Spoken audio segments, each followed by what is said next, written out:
Hello students and welcome to Best Learning Classes. Today we are going to discuss the questions of the chapter number 3 of your accountancy book from question number 16. So let's get started. A, B and C who are presently sharing profits and losses in the ratio of 5:3:2 decide to share future profits and losses in the ratio of 2:3:5. मतलब कि A, B and C ये जो तीन partners हैं ये अभी क्या कर रहे हैं, प्रेजेंटली अपने प्रॉफिट्स और लॉसेस को 5:3:2 के रेशियो में शेयर कर रहे हैं। वो कह रहे हैं कि अब हम अपने फ्यूचर प्रॉफिट्स को 2:3:5 के रेशियो में शेयर करना चाहते हैं। वो कह रहे हैं कि वर्कमैन कंपनसेशन जो रिजर्व अवेलेबल है फर्म में उसको डिस्ट्रीब्यूट करने की एंट्री करके दिखाओ दो केसेस में। पहला केस ये कि कोई भी अदर इंफॉर्मेशन गिवन नहीं है। अब देखो स्टूडेंट क्या होता है, वर्कमैन कंपनसेशन रिजर्व क्या होता है, जैसे कि एक कोई भी ऑर्गेनाइजेशन होती है, कोई फैक्ट्री होती है, वहाँ पे कुछ वर्कर्स वर्क कर रहे होते हैं, तो कई बार उन्हें कोई चोट लग जाती है, किसी तरीके का हार्म हो जाता है, तो उस केस में हमें उन्हें कंपनसेट करना पड़ जाता है। तो उसके लिए हम फर्म क्या करती है, थोड़ा थोड़ा अमाउंट एक रिजर्व में डालते जाते हैं। यही होता है ना, देखो हम कितने सारे अलग अलग तरीके के रिजर्व बनाते हैं। इन्वेस्टमेंट फ्लक्चुएशन रिजर्व होता है कि इन्वेस्टमेंट की वैल्यू अगर कभी किसी टाइम बहुत ज़्यादा फ्लक्चुएट हो गई तो उस केस में हम उस रिजर्व को यूज़ कर लेंगे। प्रोविजन बनाया जाता है, राइट। तो ये सब लॉसेस को देखते हुए ही बनाया जाता है ना। तो एकदम से इतना सारा अमाउंट निकालना पड़ेगा, इससे बेटर है कि हम थोड़ा थोड़ा हर साल इकट्ठा करके वहाँ पे रखते जाएं। तो उसी तरीके से वर्कमैन कंपनसेशन रिजर्व भी होता है। तो अगर आपको कोई अदर इन्फॉर्मेशन गिवन ही नहीं है और सिर्फ रिजर्व की वैल्यू गिवन है, तो आपको क्या पता कि कोई भी क्लेम हुआ या नहीं हुआ। तो आप उस केस में भी क्या एज्यूम करोगे कि कोई भी क्लेम नहीं हुआ। ये समझो, देखो क्वेश्चन में कंफ्यूज करना उनका काम है और समझना हमारा काम है। हमने समझा कि जब कोई अदर इन्फॉर्मेशन गिवन ही नहीं है तो मैं अपनी तरफ से क्यों एजम्पशन करूँ कि ये क्लेम हुआ होगा या इतना हुआ होगा। कुछ नहीं पता मुझे, कोई इन्फॉर्मेशन ही नहीं है, तो मैं यही मानूंगी कोई क्लेम नहीं था। और सेकंड में वो क्लियरली कह रहे हैं कि कोई क्लेम था ही नहीं। ठीक है, तो हमें दोनों केसेस में यही मानना है। तो इसमें मेन चीज़ यही थी कि हम लोग कंफ्यूज हो जाते हैं कि दोनों केसेस अगर सेम थे तो अलग अलग केस क्यों दिए होंगे। सबसे इंपॉर्टेंट क्वेश्चन आता है हमारे माइंड में। तो आई होप अब आपको ये चीज़ समझ आ गई कि ये दोनों केसेस में इसे लैंग्वेज अलग करके दे दी है, बट बात एक ही बोली हुई है। क्लियर। तो अब हमें यही करना है स्टूडेंट्स, हम दोनों केसेस की यहाँ पे आपको एंट्री करके दिखाएंगे। ठीक है, तो देखो अब क्या करोगे, सबसे पहले हम ये पता लगा लेते हैं कि हर एक पार्टनर का इंडिविजुअली क्या शेयर बनेगा। अब देखो, अब बात आती है कि ma'am which ratio two use for this. तो हमेशा ध्यान रखना कि वर्कमैन कंपनसेशन रिजर्व को डिस्ट्रीब्यूट करते हैं या जनरल रिजर्व को डिस्ट्रीब्यूट करते हैं ना, तो उसके लिए हम लोग क्या करते हैं, ओल्ड रेशियो का यूज़ करते हैं। ठीक है। अब जनरल रिजर्व देखो नेम से ही समझ आ रहा है, वो एक तरीके का फ्री रिजर्व है कि अगर कोई भी लॉस हो जाता है तो वो हम वहाँ पे रखते हैं। तो देखो मतलब स्टूडेंट अब बात आती है कि मैम ये तो समझ आ गया, ठीक है, वर्कमैन कंपनसेशन रिजर्व इस वजह से बनता है, लैंग्वेज ये है, क्लेम कोई नहीं है। अब क्या करें, देखो स्टूडेंट ये होता है वर्कमैन कंपनसेशन रिजर्व हमने बनाया, इसका मतलब ये है कि अगर वर्कर आके कोई भी क्लेम मांगेगा तो हम उसको वो क्लेम दे देंगे। वो क्लेम देने के बाद जो अमाउंट बचेगा उसका क्या करोगे, ऐसे ही पड़ा तो नहीं रहेगा, हम ये करेंगे उस अमाउंट को पार्टनर्स में डिस्ट्रीब्यूट करके खत्म कर देंगे। जनरल रिजर्व भी तो यही होता है। अब फर्म में पड़ा है, अगर कोई लॉस हो जाता है तो उसके लिए उसको यूज कर लो, कोई लॉस नहीं हुआ तो उस रिजर्व को उठाओ और पार्टनर्स में डिस्ट्रीब्यूट कर दो। कौन से रेशियो में, ओल्ड रेशियो में। सेम इन्वेस्टमेंट फ्लक्चुएशन रिजर्व का केस है, जितनी भी फ्लक्चुएशंस आई उसकी वजह से जितना भी लॉस हुआ पहले उसके लिए वो रिजर्व का यूज कर लिया और बाद में जितना बचा उसको पार्टनर्स में ही डिस्ट्रीब्यूट कर देते हैं। तो सेम हम यहाँ करेंगे, एज कोई क्लेम नहीं है, इट मीन्स पूरा का पूरा रिजर्व बचा हुआ है तो उसको हम पार्टनर्स में डिस्ट्रीब्यूट कर देंगे।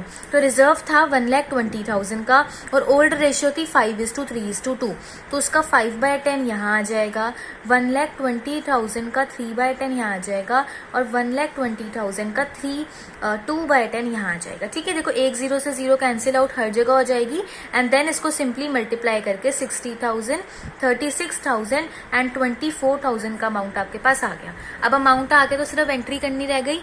तो एंट्री यही होगी स्टूडेंट, देखो जो भी हमारे रिजर्व्स होते हैं ना, ये समझो कि जो भी हमारे रिजर्व है वो आपको ना हर बार क्या दिखेंगे, लाइबिलिटी साइड में दिखेंगे बैलेंस शीट के। इट मीन्स उनका क्रेडिट बैलेंस होता है।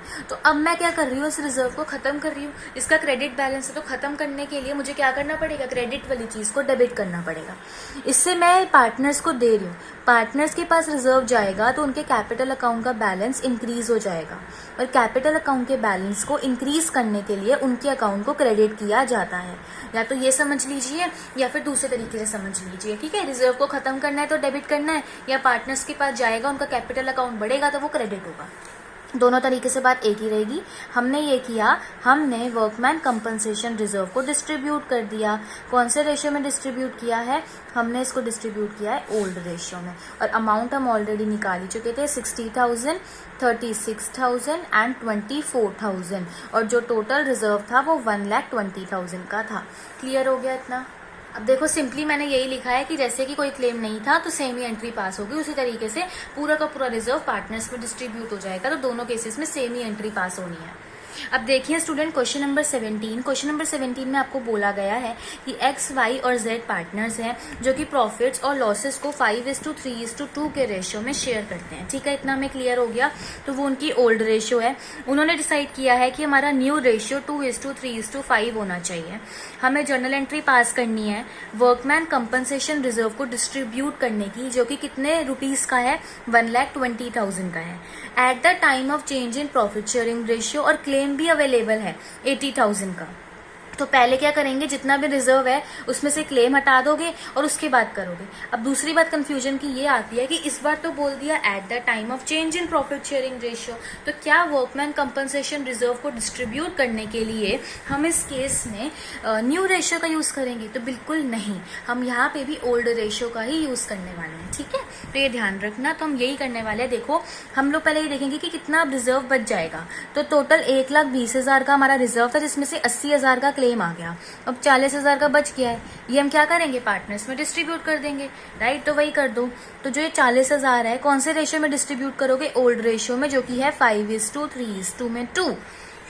तो 40,000 का 5/10 एक्स ले लेगा, 40,000 का 3/10 वाई ले लेगा, और 40,000 का 2/10 जेड ले लेगा। ठीक है, 0 से 0 आप कैंसिल आउट कर दो हर केस में, एंड देन इसको सिंपली मल्टीप्लाई करके अपना आंसर आप यहाँ पे मेंशन कर सकते हैं, जो कि इस केस में आ जाएगा 20,000, यहाँ पे आ जाएगा 12,000, और यहाँ पे आ जाएगा 8,000। क्लियर। अब आप देखो एंट्री किस तरीके से करोगे स्टूडेंट। देखो फिर वही बात आती है कि वर्कमैन कंपनसेशन रिजर्व है जिसका कि क्रेडिट बैलेंस होता है। अब मुझे उसे खत्म करना है, तो खत्म करने के लिए मैं वर्कमैन कंपनसेशन रिजर्व जिसका क्रेडिट बैलेंस है उसे मैं डेबिट कर दूंगी। अब कुछ क्लेम हुआ है, ठीक है, तो अब मुझे क्या करना है, उस क्लेम को क्रेडिट कर देना है। क्लेम का मतलब क्या होता है स्टूडेंट, कोई पर्सन आया वो आपको कह रहा है मुझे पैसे दो, मेरे को तो नुकसान हो गया, अब मेरी लाइबिलिटी खड़ी हो गई ना।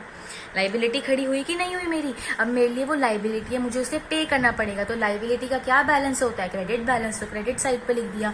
और अब क्या होगा, रिजर्व हट जाएगा लाइबिलिटीज में से, बैलेंस शीट में से, और क्लेम वहां चला जाएगा। अब समझ आया, ये होता है ट्रीटमेंट। अभी अगर इतने अच्छे से नहीं समझ आ रहा तो आगे करोगे तो वहाँ पे आपको ये बहुत हेल्प मिलेगी जब हम बैलेंस शीट प्रिपेयर करेंगे।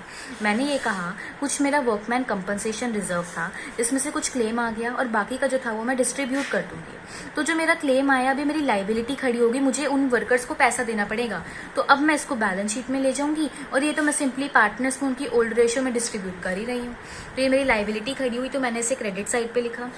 अब कुछ पैसा एक्स के पास चला जाएगा तो टू एक्स कैपिटल अकाउंट, कुछ वाई के पास चला जाएगा तो to Y's capital account, and कुछ जेड के पास चला जाएगा तो टू जेड कैपिटल अकाउंट। उनके पास जाएगा, उनका अकाउंट का बैलेंस बढ़ेगा तो वो क्रेडिट होगा। मेरे बार बार बोलने से शायद आपको याद हो जाए और आपको कोई भी दिक्कत ना आए। ठीक है, तो मैंने क्या किया, इसको डिस्ट्रीब्यूट किया है ओल्ड रेशियो में, बट आफ्टर क्लेम किया। जितना क्लेम था उसको उसके बाद मैंने इसको डिस्ट्रीब्यूट किया है। और देखो टोटल 1,20,000 था, जिसमें से 80,000 यहाँ आ गया, और बाकी का हमने निकाल लिया है कि वो 40,000 किस तरीके से डिस्ट्रीब्यूट हुआ है। तो आप क्या कर सकते हो, चेक कर सकते हो कि क्या डेबिट और क्रेडिट का बैलेंस सेम है, तो बिल्कुल सेम है। अब देखिए नेक्स्ट क्वेश्चन, क्वेश्चन नंबर 18। ठीक है, क्वेश्चन नंबर 18 में हमें बोला गया है कि अशोक, भीम एंड चेतन जो कि अपने प्रॉफिट्स को 5:3:2 के रेशियो में शेयर कर रहे थे, अब उन्होंने ये डिसाइड किया है कि हमारी न्यू प्रॉफिट शेयरिंग रेशियो जो है वो 2:3:5 रहेगी। ठीक है, 1 अप्रैल 2023 से। वर्कमैन कंपनसेशन रिजर्व 1,20,000 का बैलेंस शीट में एग्जिस्ट कर रहा है, क्लेम 1,50,000 का एग्जिस्ट कर रहा है। अब एक चीज बताओ, क्या हमेशा जो हम अपने पास रिजर्व क्रिएट करके रखेंगे स्टूडेंट, देखो तो कितने केसेस हो सकते हैं ना, या तो क्लेम आए ही ना, या तो क्लेम कम आए और रिजर्व बच जाए, या तो हमारा रिजर्व ही कम पड़ जाए और क्लेम ज़्यादा हो जाए, कुछ भी हो सकता है। हमें क्या पता भाई, फ्यूचर तो अनसर्टेन है, हम तो एस्टिमेशन लेके अपने पास रिजर्व क्रिएट कर रहे हैं, राइट। तो 3 केसेस हो सकते हैं, या तो बिल्कुल भी क्लेम ना आए, या क्लेम कम आए रिजर्व से, या क्लेम ज़्यादा आ जाए रिजर्व से। 3 केसेस होते हैं। तो यहाँ पे ये आपसे थर्ड केस की बात कर रहे हैं। अब देखिए इस केस में हम क्या करेंगे स्टूडेंट, सबसे पहले आप मेरी एक बात समझ लो। 3 केस मैंने आपको बता दिए। पहला, रिजर्व है, क्लेम हुआ ही नहीं। दूसरा, जो क्लेम हुआ वो कम हुआ। और तीसरा कि क्लेम ज़्यादा हो गया।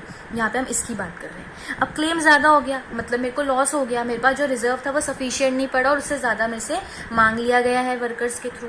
तो अब मैं क्या करूँगी, अब जो मेरा लॉस हुआ है उसको के थ्रू ना हम सेट करते हैं। अब देखो स्टूडेंट क्या होता है ना कि कुछ चीज़ें बहुत लॉजिकल हैं जो कि शायद आप लोगों को पता भी होंगी, बट स्टिल मैं आपको बताना चाहती हूँ। देखो जब पार्टनर्स अपनी प्रॉफिट शेयरिंग रेशियो बदलते हैं तो एक तरीके से उनके बीच में अग्रीमेंट में एक चीज़ बदल रही है ना। पहले किसी को ज़्यादा प्रॉफिट मिलता था, किसी को उतना ही कम प्रॉफिट मिलेगा, तो ये सब होता है। तो अब सब कुछ रिवैल्यू हो रहा है। तो हम क्या करते हैं इस केस में, हमारा वर्कमैन कंपनसेशन रिजर्व के केस में कोई लॉस हो या इन्वेस्टमेंट फ्लक्चुएशन रिजर्व के केस में कोई लॉस हो, तो उसको हम रिवैल्यूएशन अकाउंट के थ्रू लेते हैं। अब आप लोगों ने वो रूल पढ़े हुए हैं ना, debit all expenses and losses, इसीलिए रिवैल्यूएशन अकाउंट को डेबिट किया जा रहा है। क्योंकि ये भी डाउट आता है कि रिवैल्यूएशन को डेबिट ही क्यों किया, because debit all expenses and losses and it is a kind of loss. हमारा रिजर्व कम पड़ गया, क्लेम ज्यादा आ गया, इसीलिए हमने इसको क्या कर दिया यहाँ पे, डेबिट। अब आप लोगों को ये चीज़ क्लियर हुई। अब देखो कुछ मेरा वर्कमैन कंपनसेशन रिजर्व था, मैं उसको यूज़ करूँगी, राइट। देखो अल्टीमेटली मुझे करना क्या है, मुझे ना अपने क्लेम को ख़त्म करना है। अब उसके लिए मेरे पास जो जो चीज़ें मुझे वो लेनी पड़ेंगी, भाई वो मेरा आउटसाइडर हो या कोई भी पर्सन हो, क्रेडिटर्स हो, उन्हें हमें पे करना ही पड़ता है। वो तो आगे कहेंगे भाई पैसे दे दो। अब वर्कमैन कंपनसेशन क्लेम मैंने किया वही अभी भी अपनी लाइबिलिटी क्रिएट करती, ठीक है, क्लेम के थ्रू, और अब ये बैलेंस शीट में जाएगी, रिजर्व खत्म हो जाएगा। बट रिजर्व जितना सफिशिएंट नहीं था वो मैंने रिवैल्यूएशन अकाउंट के थ्रू ले लिया, और ये मेरा लॉस है इसलिए मैंने इसको डेबिट साइड पे लिखा। अब देखो रिजर्व मेरे पास 1,20,000 का था और जो क्लेम है वो 1,50,000 का है। अब क्या मेरी डेबिट और क्रेडिट साइड मैच कर रही है? नहीं कर रही। तो जो ये 30,000 जो है, जो कि डेबिट साइड पे शॉर्ट पड़ रहा है, वो मैं रिवैल्यूएशन के थ्रू लूंगी। क्लियर। अब देखो आप बोलोगे मैम जब यहाँ पे एक्स्ट्रा पड़ता था तो हम पार्टनर्स को दे देते थे, तो यहाँ पे क्यों नहीं देते? देंगे ना, ये देखिए अभी देंगे। ये देखिए अब हम क्या करेंगे, जो ये रिवैल्यूएशन है, ये हमारा लॉस हुआ है बट डेबिट हुआ है, मुझे इसे खत्म करना है तो मैं इसे क्रेडिट करूंगी। तो ऑटोमेटिकली डेबिट क्या हो जाएंगे? पार्टनर्स के कैपिटल अकाउंट। तो अशोक का कैपिटल अकाउंट डेबिट, भीम का capital account debit, right, and Chetan का कैपिटल अकाउंट डेबिट हो गया, राइट। और अब मेरे को रिवैल्यूएशन खत्म करना है, तो पहले जो डेबिट किया हुआ था उससे मैंने यहाँ पे आके क्या कर दिया? क्रेडिट कर दिया, राइट। अब देखो जैसे हम रिवैल्यूएशन अकाउंट बनाते हैं तो उसमें जो लॉस होता है वो इधर ही तो जाता है ना। तो कौन सी साइड जाता है? Credit side. तो देखो ये क्रेडिट साइड पे ही आ रहा है जब पार्टनर्स में डिस्ट्रीब्यूट होता है, राइट। तो वही हमने किया। तो हर एक चीज़ कनेक्टेड है आपस में। एक चीज़ समझ आ गई तो दूसरे में और क्लैरिटी आती जाएगी। हर एक चीज़ का रीज़न पूछो, क्यों डेबिट हुआ, क्यों क्रेडिट हुआ, I am here to explain you, don't worry, got it. अब देखिए रिवैल्यूएशन में कितना लॉस हुआ था आपका? 30,000 का, उसको डिस्ट्रीब्यूट कर दो। अब फिर बात आती है ma'am in which ratio we have to distribute this profit? Only in old ratio. ध्यान रखो ये सब चीज़ें हम क्या करेंगे? ओल्ड रेशियो में ही करेंगे। तो यहाँ पे भी मैंने क्या किया? लॉस को डिस्ट्रीब्यूट किया। कौन से रेशियो में किया? ओल्ड रेशियो में। तो 30,000 को मैंने ओल्ड रेशियो में डिस्ट्रीब्यूट किया, तो इधर आ गया 15,000, 9,000 एंड 6,000। अब कईयों को डाउट हो सकता है, तो 30,000 इंटू में 5/10 जो कि उनका ओल्ड रेशियो है स्टूडेंट, ठीक है। 30,000 इंटू में 3/10 एंड 30,000 इंटू में 2/10, इससे आपके पास ये अमाउंट निकल के आ गया। क्लियर। तो देखिए हमने क्या किया, बिल्कुल वही किया। जब प्रॉफिट होता था तो हम पार्टनर्स के कैपिटल अकाउंट को बढ़ाने के लिए क्रेडिट कर देते थे, अब लॉस हुआ है तो कम करने के लिए डेबिट कर दिया। हर एक चीज़ क्लियर हो गई। अब देखिए स्टूडेंट आपसे 19 क्वेश्चन में क्या बोला गया है कि ए, बी एंड सी हैं जो कि अपने प्रॉफिट्स और लॉसेस को 5:3:2 के रेशियो में शेयर कर रहे हैं। उन्होंने डिसाइड किया है कि इन फ्यूचर हम अपने प्रॉफिट्स और लॉसेस को 2:3:5 के रेशियो में शेयर करेंगे। आप हमें जर्नल एंट्री पास करके दिखाओ, इन्वेस्टमेंट फ्लक्चुएशन रिजर्व को डिस्ट्रीब्यूट करो जो कि at the time of change in profit sharing ratio exist कर रहा था वो रिजर्व, और आपको बताया है कि इन्वेस्टमेंट की मार्केट वैल्यू जो है वो 95,000 है, हम उसको बुक्स में 1 लाख का मान रहे हैं। अब बहुत कंफ्यूजन आती है, इसका क्या मतलब है? देखो क्या होता है स्टूडेंट, जैसे हमारी कुछ इन्वेस्टमेंट होती है, मैंने ना कहीं पे इन्वेस्ट किया हुआ है, अब मैं क्या करूंगी, एक इन्वेस्टमेंट की वैल्यू वो होगी जो मैं अपने एस्टिमेशन के अकॉर्डिंगली अपनी बुक्स में रिकॉर्ड कर रही हूँ कि मेरे अकॉर्डिंगली मेरी इन्वेस्टमेंट इतने रुपीज की है। और वही अगर जैसे कोई भी बाहर का पर्सन होगा तो वो क्या देखेगा कि जो इस कंपनी की इन्वेस्टमेंट है, जो कि ये लोग समझ रहे हैं कि इनकी इतनी है, तो उसकी मार्केट वैल्यू क्या है। फिलहाल here we are talking about the partnership firm. अब यहाँ पे क्या होता है, पार्टनर्स अपना एस्टिमेशन लगा के डिसाइड करते हैं कि ये हमारे इन्वेस्टमेंट की बुक्स में वैल्यू हम रखेंगे कि इतनी वैल्यू है हमारे अकॉर्डिंगली, और मार्केट में उसकी वैल्यू ज्यादा भी हो सकती है और कम भी हो सकती है। तो अब देखो ज्यादा हो गई तो अच्छी बात है, तो कोई दिक्कत नहीं है, बट अगर कम हो गई तो लॉस हो सकता है, तो लॉस के लिए हम रिजर्व बनाते हैं। I hope it is clear now कि मैं क्या कहना चाह रही थी। तो वही सेम चीज देखिए यहाँ पे। अब आप मुझे खुद बताइए, मार्केट वैल्यू 95,000 है और बुक्स में हम 1 लाख मान रहे हैं। अब भाई बाहर क्या है 95,000 और हम उसको 1 लाख मान रहे हैं, तो स्टूडेंट कम है ना वैल्यू, तो हम तो ज्यादा मान रहे हैं, तो ये 5,000 का हमें क्या हो गया, लॉस हो गया। हम तो सोच रहे थे हमारी वैल्यू जो है वो 5,000 ज्यादा है, पर पता क्या लगा कि हमारी वैल्यू 5,000 कम थी, तो हमें लॉस हुआ। अब उस लॉस का हम कैसे सेट ऑफ करेंगे, रिजर्व पर यूज करेंगे। क्लियर? तो इसीलिए इन्वेस्टमेंट फ्लक्चुएशन रिजर्व को यूज किया जाता है। अब क्या होता है ना, हमारे रूल्स होते हैं, भाई याद कर लो, मार्केट वैल्यू ज्यादा हुई तो ये करेंगे, कम हुई तो ये करेंगे। क्यों याद करना है, सीधा सीधा सोचो ना। मैं ये मान रही हूँ बाहर इतनी है तो मेरा नुकसान हो गया, भाई मैं तो ज्यादा मान रही हूँ, बाहर तो कम है, राइट? तो मैं ऐसे करना है, याद मैंने आपको कुछ कराना ही नहीं, हर चीज समझानी है। तो देखो, इन्वेस्टमेंट फ्लक्चुएशन रिजर्व हो, जनरल रिजर्व हो, वर्कमैन कंपनसेशन रिजर्व हो, हर एक रिजर्व को हम यहाँ पे एंट्री करके खत्म करते हैं। जिनका क्रेडिट बैलेंस होता है तो खत्म करने के लिए हम इसे क्या कर देंगे, डेबिट कर देंगे। अब देखो इन्वेस्टमेंट, अब बात आती है ma'am why are you writing here investment on the credit side. Student investment की वैल्यू क्या होती दिख रही है, कम होती दिख रही है। इन्वेस्टमेंट क्या है, एसेट है, एसेट की वैल्यू कम होगी तो क्या करोगे, क्रेडिट करोगे, इसीलिए मैंने लिखा। तो यहाँ पे 20,000 था रिजर्व और 5,000 से कम हो गई। अब बाकी का जो 15,000 बचा वो कहाँ जाएगा, वो पार्टनर्स में चला जाएगा। तो टू एज कैपिटल अकाउंट, ठीक है, to B's capital account and to C's capital account. अब बात आती है कि क्रेडिट में क्यों आए पार्टनर्स के अकाउंट के बैलेंसेस, बिकॉज ये प्रॉफिट हो गया है उन्हें, तो वो जितना भी रिजर्व एक्स्ट्रा बच गया वो हम लोगों ने पार्टनर्स में डिस्ट्रीब्यूट कर दिया। और अगेन वही बात आएगी, बिल्कुल भी कंफ्यूज नहीं होना है। हम ये क्या कर रहे हैं, जो भी अमाउंट है इन्वेस्टमेंट फ्लक्चुएशन रिजर्व को उसको 5:3:2 के रेशियो में ही करेंगे, बट आफ्टर एडजस्टमेंट करेंगे। ध्यान रखना, पहले हम लोग इन्वेस्टमेंट की एडजस्टमेंट करेंगे, पहले डिस्ट्रीब्यूट नहीं करेंगे, ठीक है? जितना बचेगा उतना ही डालोगे। तो 7,500, 4,500 एंड 3,000, तो कितने अमाउंट को डाला है आपने यहाँ पे, 15,000 को इस रेशियो में डिस्ट्रीब्यूट किया है, ठीक है? तो प्रॉफिट था इसलिए यहाँ डाला। इन्वेस्टमेंट क्यों आई, क्योंकि एसेट है, कम हो रही है। इन्वेस्टमेंट वर्कमैन रिजर्व को खत्म करना था, सॉरी इन्वेस्टमेंट फ्लक्चुएशन रिजर्व को हमें यहाँ पे खत्म करना था, इसलिए डाल दिया, ठीक है? तो बाय मिस्टेक मैंने लिख दिया, बट ये इन्वेस्टमेंट फ्लक्चुएशन रिजर्व है। क्लियर? हम लोगों ने कर लिया। क्वेश्चन नंबर 20 देखिए students, Nitin, Tarun and Amar partners हैं जो कि प्रॉफिट्स और लॉसेस फिलहाल 1:1:1 के रेशियो में शेयर कर रहे हैं, और उन्होंने ये डिसाइड किया है कि फ्यूचर में हम 2:2:1 अपनी प्रॉफिट शेयरिंग रेशियो को रखेंगे। आपको बैलेंस शीट का एक्सट्रैक्ट गिवन है, जिसमें इन्वेस्टमेंट फ्लक्चुएशन रिजर्व 60,000 का बताया हुआ है, और इन्वेस्टमेंट्स की वैल्यू है 4 लाख, जो कि हम अपने हिसाब से अपनी बुक्स में मेंटेन कर रहे हैं अपनी इन्वेस्टमेंट को 4 लाख, ठीक है? अब वो कह रहे हैं आप जर्नल एंट्री करो, 5 अलग अलग केसेस गिवन है, ठीक है? पहले में मार्केट वैल्यू गिवन ही नहीं है, दूसरे में मार्केट वैल्यू है 4,24,000, तीसरे में मार्केट वैल्यू है 3,10,000, अगले केस में मार्केट वैल्यू है 4 लाख, और अगले केस में मार्केट वैल्यू है 3,70,000। सिंपल सी चीज याद रखो, अगर आप अपनी बुक्स में अपनी इन्वेस्टमेंट की वैल्यू कम रख रहे हो और मार्केट में उसकी वैल्यू ज्यादा है, तो मतलब आपका फायदा है। और अगर आप उसका उल्टा कर रहे हो, अपने पास ज्यादा रख रहे हो और मार्केट में आपकी इन्वेस्टमेंट की वैल्यू कम है, तो इस केस में आपका लॉस हुआ है, ठीक है? तो हम रिजर्व का यूज करेंगे।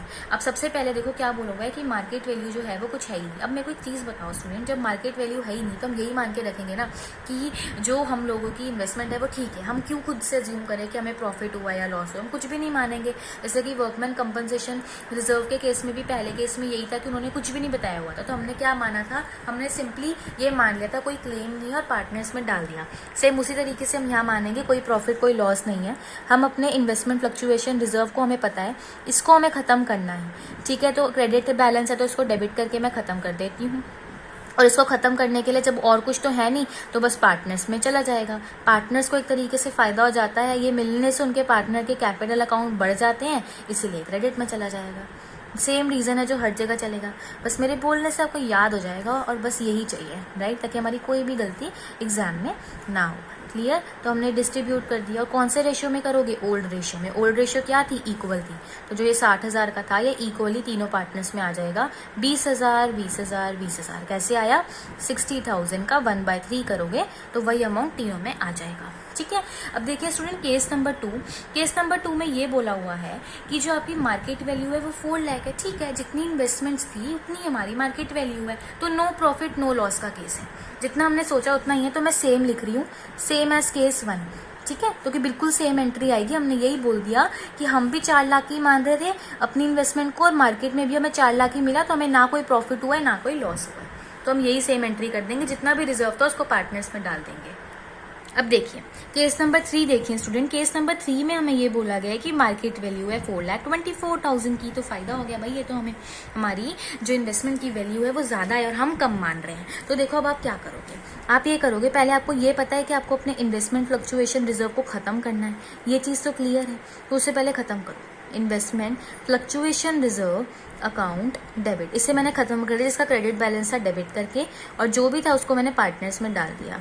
तो to Nitin's capital account, to Tarun capital account and to Amar capital account. ठीक है, और सेम वही आएगा स्टूडेंट्स। देखिए 60,000 की वैल्यू थी और इक्वली हमने इसको पार्टनर्स में डिस्ट्रीब्यूट कर दिया, तो उसी तरीके से ये आया। तो मैंने क्या किया, जो मेरा इन्वेस्टमेंट फ्लक्चुएशन रिजर्व था उसे डिस्ट्रीब्यूट कर दिया ओल्ड रेशियो में, है ना। अब आप क्या बोलोगे, हमारी एंट्री खत्म हो गई? बिल्कुल खत्म हो गई। बस एक छोटी सी चीज और कर दीजिए कि आप लोगों को जो ये फायदा हुआ है ना, इन्वेस्टमेंट की वैल्यू इंक्रीज हो गई है। तो इन्वेस्टमेंट क्या है? एसेट है, उसकी वैल्यू बढ़ी तो आप डेबिट करोगे। जब कम हो रही थी तो क्रेडिट में लिख रहे थे ना, तो बढ़ रही है तो डेबिट भी तो करो, राइट। और रीवैल्यूएशन आ जाएगा। अब देखो ये चीज ध्यान रखो, हमें ना ये नहीं याद हो पाता कि रिवैल्यूएशन को क्रेडिट करना है या डेबिट। तो एसेट और लाइबिलिटी का ध्यान रख लो। जैसे कि अगर एसेट बढ़ेगा ना तो रिवैल्यूएशन अकाउंट क्रेडिट हो जाता है, एसेट कम होगा तो रिवैल्यूएशन अकाउंट डेबिट हो जाएगा, एंड वाइसा वर्सा इन लाइबिलिटीज। ठीक है, तो देखो सेम हमने यहाँ पे किया कि इन्वेस्टमेंट बढ़ी थी तो डेबिट कर दिया और ऑटोमेटिकली क्रेडिट रिवैल्यूएशन अकाउंट हो गया। ठीक है, तो ये कर दिया। तो देखो इन्वेस्टमेंट कितने से बढ़ रही है? 24,000 से। मतलब देखो 4,24,000 की बाहर है ना, तो 4 लाख तो आप मान ही रहे थे, तो प्रॉफिट आपको सिर्फ 24,000 का हुआ है। ठीक है, पूरा 4,24,000 मत लिख लेना। तो हमने क्या किया है, अभी हमने सिर्फ इंक्रीज कर दिया है कि हमें पता लग गया कि हमारी इन्वेस्टमेंट की वैल्यू में इंक्रीज हो रहा है। अब देखो कई बार क्या होता है स्टूडेंट, हम लोग क्या करते हैं ना, यहाँ पे आप चाहो तो डायरेक्टली क्या करोगे, नितिन तरुण अमर भी लिख सकते हो, वो भी मैं आपको समझाती हूँ कैसे। अब देखो जैसे रिवैल्यूएशन है, ये क्रेडिट में है, तो अब मुझे इसे खत्म करना है, तो मैं डेबिट साइड में लिख दूंगी, तो रिवैल्यूएशन अकाउंट डेबिट हो गया। और ये एक तरीके का हमें प्रॉफिट हुआ है, तो प्रॉफिट मिलने से पार्टनर के कैपिटल अकाउंट बढ़ जाएंगे, तो उसे बढ़ा दो, to Tarun's capital account and to Amar capital account. कितना प्रॉफिट हुआ है? 24,000 का। कौन से रेशियो में जाएगा? सेम वही ओल्ड रेशियो में, 8,000 8,000 8,000। ठीक है, कैसे आया? 24,000 का 1/3 करा, वही सेम अमाउंट यहाँ आ गया। हमने क्या किया है, जो भी हमारा प्रॉफिट था उसे डिस्ट्रीब्यूट कर दिया। कौन से रेशियो में डिस्ट्रीब्यूट कर दिया? ओल्ड रेशियो में, जो कि 1:1 था। अब एक चीज देखिए, ये रिवैल्यूएशन और रिवैल्यूएशन तो आपस में कैंसिल आउट इफेक्ट है। अल्टीमेटली एंट्री क्या है? Investment to partners capital. तो देखो कई बार आपको ये भी देखने को मिलेगा, बट हम क्या करेंगे, अगर हम एग्जाम में पूरा शो करेंगे तो बहुत अच्छा है, एग्जामिनर को अच्छा इंप्रेशन जाता है। अब देखिए केस नंबर 4 में क्या बोला है। केस नंबर 4 में बोला गया है कि हमारी मार्केट वैल्यू 3,70,000 है, इस बार लॉस हो गया। देखो हम मान रहे थे कि हमारी इन्वेस्टमेंट अच्छी है, तो 4 लाख पर बाहर पता लगा कि 3,70,000 की है, तो 30,000 का हमें लॉस पता लग गया। अब आप क्या करोगे, अपने इन्वेस्टमेंट फ्लक्चुएशन रिजर्व को लोगे। अब ये बताओ, इन्वेस्टमेंट फ्लक्चुएशन रिजर्व हमने ले लिया, investment fluctuation reserve account debit. देखो इन्वेस्टमेंट फ्लक्चुएशन रिजर्व टोटल है 60,000 का, इसमें से इन्वेस्टमेंट की वैल्यू अब कम हो गई। इन्वेस्टमेंट एक एसेट है, कम हो रहा है, तो वो क्रेडिट होगा 30,000। ये क्लियर हो गया। अब देखो इसके बाद अभी एक मेरा डेबिट और क्रेडिट साइड तो मैच ही नहीं कर रही, तो मैं यहाँ पे क्या करूंगी, जो बचा है उसको मैं रिवैल्यूएशन अकाउंट में डालूंगी, या फिर मैं सीधा पार्टनर्स में डाल दूंगी। प्रॉफिट हो रहा तब डायरेक्टली क्या करोगे स्टूडेंट, पार्टनर्स में डाल दोगे। तो टू नितिन्स कैपिटल अकाउंट, ठीक है, to Tarun's capital account, to Amar capital account. ठीक है, तो ये आप यहाँ पे डालेंगे एंड देन वही सेम स्टूडेंट इक्वली जाएगा। जो 30,000 का बैलेंस बच गया था ना 60 - 30, तो उस 30,000 को मैंने 1/3 कर दिया। अब मेरी एक बात सुन, ये एंट्री ना आप अलग अलग तरीके से कर सकते हो। या तो ये वाली एंट्री फर्स्ट बना ली, ठीक है, और फिर यहाँ पे आपने क्या किया, रीवैल्यूएशन लिख दिया। फिर वो जो प्रॉफिट था वो नेक्स्ट एंट्री में आपने पार्टनर्स में डाला, राइट। या फिर हम लोग क्या करते हैं, यहाँ पे सिर्फ 30,000 का रिजर्व मेंशन करते हैं और बाकी के 30,000 अलग से लिखते हैं। तो क्या है, हम कंफ्यूज क्यों हुए? हमने यही तो सीखा है ना, एक ही एंट्री में कर देते हैं, क्या दिक्कत है, राइट। तो ये आपकी मर्जी, अगर आप चाहो तो वैसे भी कर सकते हो, क्योंकि कई बार हमें डाउट आता है मैम ऐसे कर सकते हैं, तो बिल्कुल कर सकते हो। 3 अलग केसेस से मैंने बता दिए, उन तरीके से किया जा सकता है। कंबाइन एंट्री भी की जा सकती है। तो मैंने क्या किया है, अपने इन्वेस्टमेंट फ्लक्चुएशन रिजर्व को डिस्ट्रीब्यूट किया है ओल्ड रेशियो में, बट आफ्टर एडजस्टमेंट किया है। जितनी भी इन्वेस्टमेंट की वैल्यू में मुझे एडजस्टमेंट करना था वो एडजस्ट करके फिर मैंने अपने इन्वेस्टमेंट फ्लक्चुएशन रिजर्व को डिस्ट्रीब्यूट किया है। अब लास्ट केस एक बार हम लोग क्वेश्चन इसका देख लेते हैं, जो कि ये कह रहा है कि अब तो मेरी मार्केट में जो वैल्यू है वो सिर्फ 3,10,000 है और मैं इतना ज़्यादा मान रही थी, मेरे को तो 90,000 का लॉस हो गया। तो सीधा सीधा मैं तो इतना ज़्यादा मान रही थी, बट इतनी तो वैल्यू निकली ही नहीं, राइट। तो अब मैं क्या करूँगी स्टूडेंट, मुझे तो ये दिखा कि मैं फटाफट से इन्वेस्टमेंट फ्लक्चुएशन रिजर्व लेके आई कि इन्वेस्टमेंट फ्लक्चुएशन रिजर्व से इस लॉस को मैं सेट ऑफ करती हूँ, और मुझे पता लगा कि मेरा तो इन्वेस्टमेंट फ्लक्चुएशन रिजर्व ही शॉर्ट पड़ गया है। अब देखो क्या था, ये मैं 2 इसको इन्वेस्टमेंट लिख देती। अब इन्वेस्टमेंट एक एसेट है, कम हो रहा है तो वो क्रेडिट होगा 90,000 से, बट रिजर्व तो मेरे पास 60,000 का है। ये तो मेरा डेबिट और क्रेडिट मैच ही नहीं कर रहा, तो मुझे क्या करना पड़ेगा, यहाँ पे रीवैल्यूएशन लाना पड़ेगा। लॉस हो गया तो यहाँ पे क्या आ गया, 30,000 आ गया, तो रीवैल्यूएशन अकाउंट आ गया। अब हम लोगों को ना बहुत डाउट होता है, मैम जैसे प्रॉफिट डायरेक्टली पार्टनर्स में डाल रहे थे तो क्या यहाँ पे लॉस भी डाल लें? तो स्टूडेंट देखो, ये सब आपकी खुद की मर्जी है, क्योंकि अल्टीमेटली कैंसिलिंग एंट्री तो है ना रीवैल्यूएशन की। जैसे कि मैंने ऊपर वाले क्वेश्चन में बताया, ये एंट्रीज अब अपने अकॉर्डिंगली कर सकते हो। वहाँ पे भी ऊपर कर सकते थे, पहले रीवैल्यूएशन लिख नेक्स्ट एंट्री में वो प्रॉफिट्स पार्टनर में डाल दिया। तो ये सब आपके अकॉर्डिंगली है, आप अपने अकॉर्डिंगली कर सकते हो। हमने इस तरीके से करना है। तो हमने क्या किया, डिक्रीज हो गई अब हमारी वैल्यू ऑफ इन्वेस्टमेंट। ओके, तो ये हम लोगों ने अब कर दिया। अब हम लोगों को लॉस हो गया। अब मेरा रीवैल्यूएशन का जो डेबिट बैलेंस है इसे मुझे खत्म करना है, तो मुझे इसे क्रेडिट करना पड़ेगा। तो ऑटोमेटिकली पार्टनर्स के जो कैपिटल अकाउंट हैं वो डेबिट हो जाएंगे। या ये कह लो कि पार्टनर्स को लॉस हो रहा है, तो जब लॉस होता है तो उनके कैपिटल अकाउंट को हमें डेबिट करना होता है। तो या तो वो कह लो या वो कह लो, आपकी मर्जी है, जो भी आपको सही लगे, राइट। तो मैंने यहाँ पे ये डाल दिया, टू रीवैल्यूएशन अकाउंट मैंने यहाँ पे पुट कर दिया। क्लियर? तो देखो स्टूडेंट, आपको रिवैल्यूएशन में कितना अमाउंट है, 30,000। अब बात आएगी कि किस रेशियो में करेंगे, तो स्टूडेंट इक्वली लेना है, तो कि हमें ओल्ड रेशियो की सिर्फ और सिर्फ यहाँ पे बात करनी है। तो मैंने क्या किया है, लॉस को डिस्ट्रीब्यूट कर दिया। ठीक है, कौन से रेशियो में किया, ओल्ड रेशियो में किया, जो कि 1:1:1 था। तो 30,000 इंटू में 1/3 करोगे तो 10,000 का अमाउंट आपको देखने को मिल जाएगा। तो इस क्वेश्चन से आपको क्या हेल्प मिली, आपको हर एक केस का पता लग गया कि अगर इन्वेस्टमेंट की वैल्यू गिवन ना हो या चेंज ना हुई हो, ठीक है, या फिर इन्वेस्टमेंट की वैल्यू बढ़ गई हो, या फिर कम तो हो गई हो इन्वेस्टमेंट की value but reserve sufficient available हो, या कम हो गई हो बट रिजर्व भी सफिशिएंट ना अवेलेबल हो, तो इन सारे केसेस में क्या एंट्री करनी है आप लोगों को क्लियर हो गया, राइट। मैंने आपको हर एक चीज़ बताई कि हमने किसी अकाउंट को डेबिट किया है तो क्यों किया है, क्रेडिट किया है तो क्यों किया है। So that's it for this video students. आपको किसी भी क्वेश्चन में कोई भी डाउट होता है तो आप मेरे से कमेंट सेक्शन में पूछ सकते हो। And if you find this video useful then please like, share and subscribe my channel.